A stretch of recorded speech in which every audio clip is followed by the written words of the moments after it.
Bonjour à tous et bienvenue aujourd'hui sur la chaîne dans la vidéo du jour qui portera sur un site bolivien, Tiahuanaco.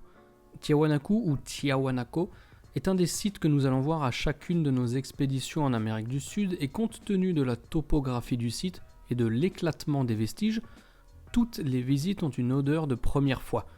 Dans les semaines et mois à venir, je prévois de partager également avec vous sur la chaîne les images tournées lors du dernier trip sur place, avec un œil essentiellement focalisé sur les mégalithes que l'on y trouve, mégalithes qui sont pour la plupart bien plus grands que ceux trouvés à quelques centaines de mètres de là, sur une des parties de Tiahuanaco sur le site que l'on appelle Pumapunku. Mais aujourd'hui, c'est un projet UNESCO qui va nous intéresser, de quoi découvrir ou redécouvrir Tiahuanaco sous un jour nouveau.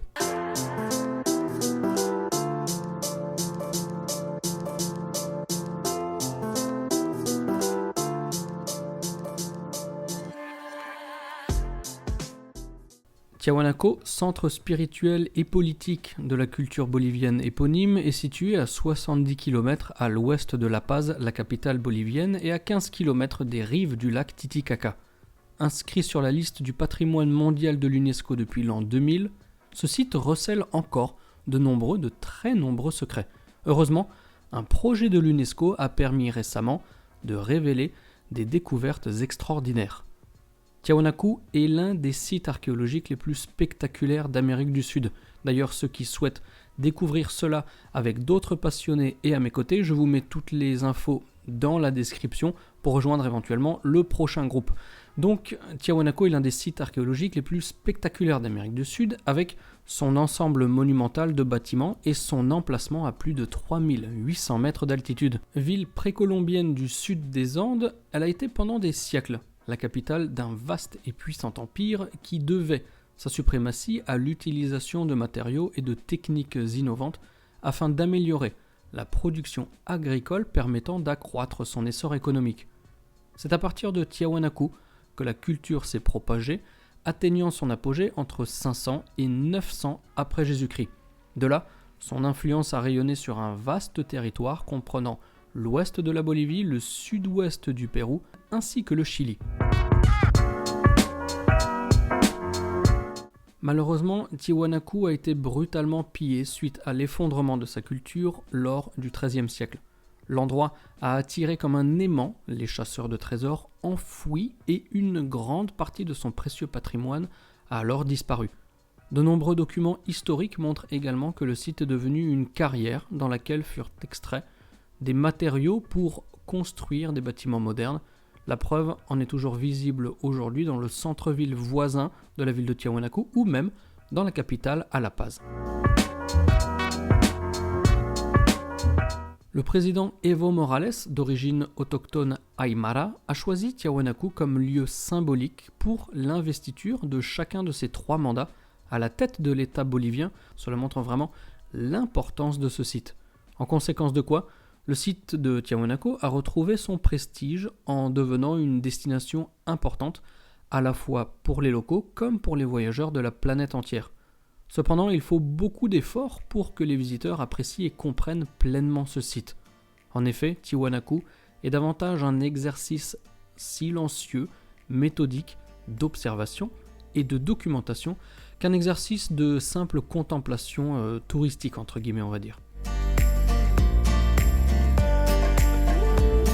Car à Tiahuanaco, il ne reste que les ruines ou les vestiges partiellement reconstruits de 7 différents édifices monumentaux. Il y a d'abord la pyramide d'Akapana, il y a aussi le temple de Kantatayita, le temple de Kalasasaya, celui qui est le plus connu, on reviendra là-dessus un petit peu plus tard, le temple de Puteri, celui de Kerikala, ainsi que la pyramide de Pumapunku, dont j'ai déjà parlé dans une vidéo précédente dont je vous remets à nouveau le lien dans la description pour que vous puissiez aller voir un petit peu de quoi il s'agit. Et il y a également un petit temple, entre guillemets, semi-souterrain. Et donc je le disais il y a quelques secondes, le temple qui actuellement est dans le meilleur état, c'est le temple de Kalasasaya. Mais il ne faut pas vraiment se fier aux apparences, ou en tout cas à son apparence, car ce dernier a été intégralement reconstitué selon les envies des archéologues du début du XXe siècle qui ne se sont alors guère souciés, on va dire, de ce que le site eût été lors de sa période de gloire. Ces vestiges présentent néanmoins le cachet indiscutable des grandes civilisations avec des merveilles telles que Pumapunku, qui veut dire la porte du Puma, site constitué de blocs en grès solide pesant jusqu'à 130 tonnes, mais qui ont été aussi assemblés avec des agrafes en cuivre, fait très intéressant. Mais malgré toutes les dimensions des blocs que l'on retrouve à Pumapunku, c'est sur le site de Tiahuanaco, en tout cas sur la pyramide d'Akapana, que l'on va retrouver les plus gros blocs de ce grand site de Pumapunku, et on va voir plus tard pourquoi il est encore plus grand que ce qu'on pouvait penser jusqu'à il y a encore 1 ou 2 ans.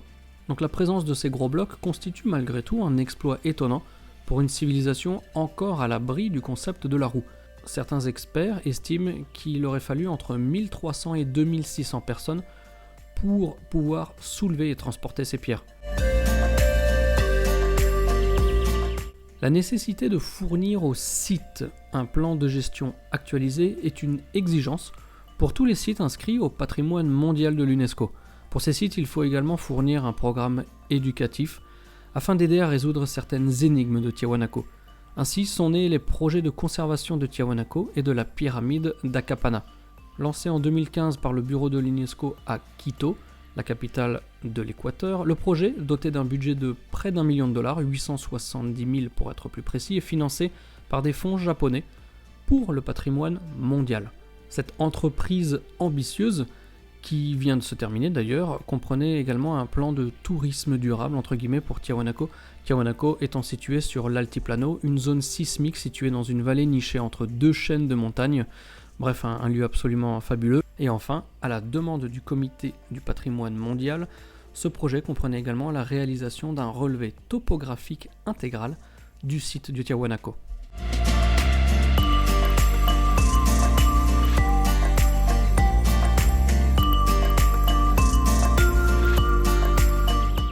L'archéologue José Ignacio Gallego Rivia, qui a travaillé sur le projet pour le compte de l'organisation de l'UNESCO, nous dit ceci.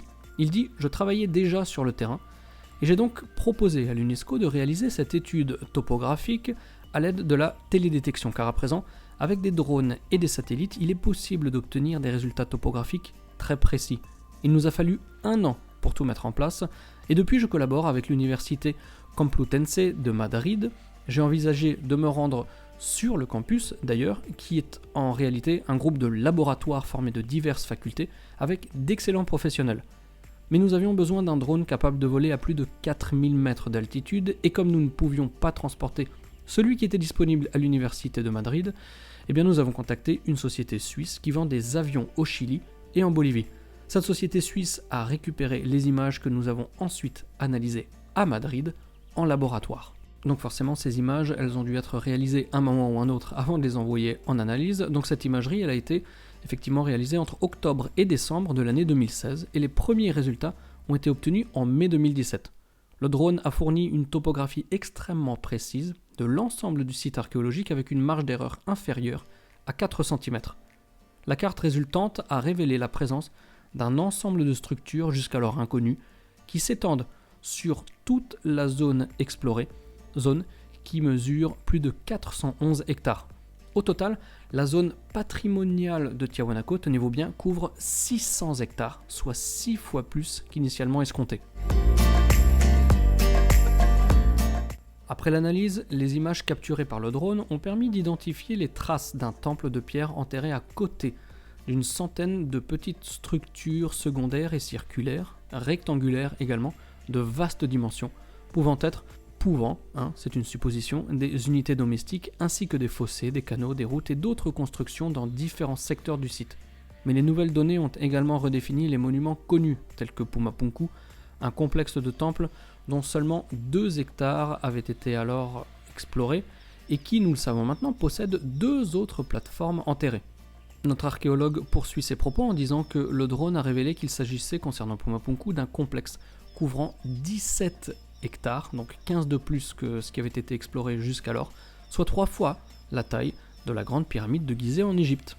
Pour l'archéologue en charge du projet, c'est vraiment la découverte d'une vie. Tiahuanaco est l'une des références historiques de l'archéologie mondiale depuis 500 ans et en tant que chercheur, de telles choses ne se produisent qu'une seule fois dans une carrière.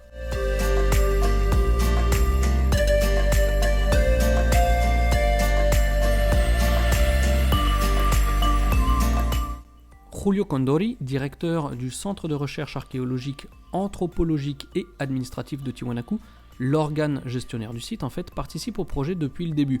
Pour lui, la nouvelle carte topographique est un véritable outil de conservation. Un autre point fort du projet est que les communautés autochtones qui habitent le site, au nord et à l'est, ont été consultées. La municipalité de Tiwanaku comprend actuellement 3 villes regroupant 23 communautés et quelques 12 000 habitants qui vivent dans la zone archéologique même, ainsi que dans tous les proches environs. Des membres de 2 communautés, la communauté Huancoyo et la communauté Achaka, ont participé l'année dernière aux enquêtes qui avaient été menées pour vérifier si la réalité correspondait aux données fournies par le drone, et ils l'ont fait en plus avec un très grand plaisir. Ils se sont investis vraiment de cette mission. Il est impératif maintenant de continuer à communiquer les résultats obtenus afin que les locaux puissent en prendre possession, car c'est quelque chose de très important pour les Boliviens. Parallèlement, le nombre de visiteurs nationaux et internationaux continue d'augmenter avec, en 2017, je n'ai pas les chiffres 2018, mais en 2017, 125 000 personnes sont venues à Tiwanaku. Grâce à ces nouveaux revenus, le site est économiquement autonome et se donne les moyens de travailler avec des architectes, des chimistes, des géologues et tous les autres corps de métier qui permettront de percer, espérons-le, de nouveaux secrets de Tiwanaku en continuant à travailler avec les autorités municipales et nationales et bien entendu avec le soutien continu de l'UNESCO.